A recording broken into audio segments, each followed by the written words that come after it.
Kita sampai di bagian yang kelima dari seri menjawab pertanyaan gimana caranya supaya bisa sungguh-sungguh terbebas dari adiksi seksual seperti misalnya pornografi, masturbasi, dan sebagainya, supaya kita bisa sungguh-sungguh hidup di dalam kemurnian seksual, mencintai seperti Tuhan mencintai.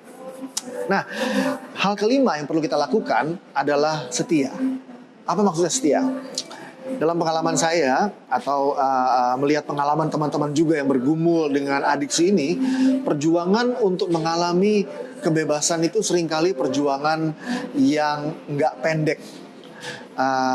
Saya dulu juga mengalami adiksi pornografi dan masturbasi, dan bagi saya membutuhkan sekian tahun untuk terus-menerus berjuang setia sampai akhirnya Tuhan membebaskan saya. Artinya teman-teman semua, jangan putus asa. Seringkali godaan terbesar dari orang-orang yang mengalami adiksi seksual dan ingin terbebas adalah ingin cepat-cepat bebas. Nggak apa-apa bahwa Tuhan taruh kerinduan di dalam hati kita untuk bebas, itu pasti dorongan roh.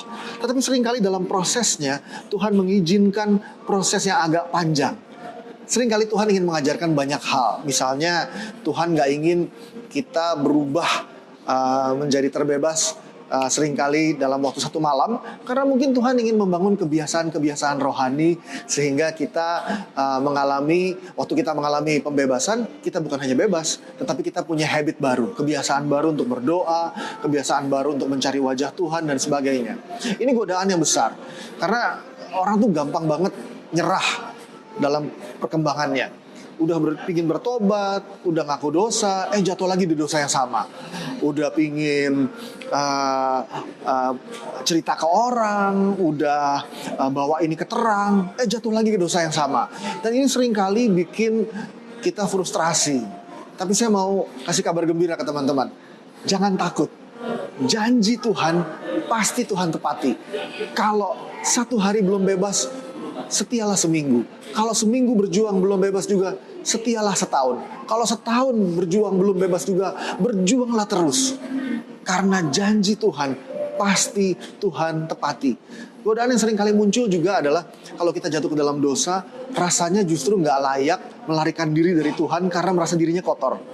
Justru waktu kita jatuh ke dalam dosa, kita harus lari secepat mungkin kepada Yesus, sebab Dia adalah juru selamat. Maka jadikan Dia juru selamat dalam hidup kita. Dengan cara apa? Dengan cara setiap kali jatuh ke dalam dosa yang sama, berlarilah terus kepada Yesus dan alamilah kerahiman Tuhan, cinta Tuhan, pengampunan Tuhan yang selalu mampu untuk membebaskan kita. Nah, pengalaman ini kalau terjadi berulang kali, ini menjadi pengalaman yang sungguh membebaskan. Jangan mudah putus asa, tetapi setialah terus dan percayalah pada janji pembebasan Tuhan. Nah, teman-teman semua, jadi 5 hal yang perlu kita lakukan. Kita bahas dari 5 video yang lalu.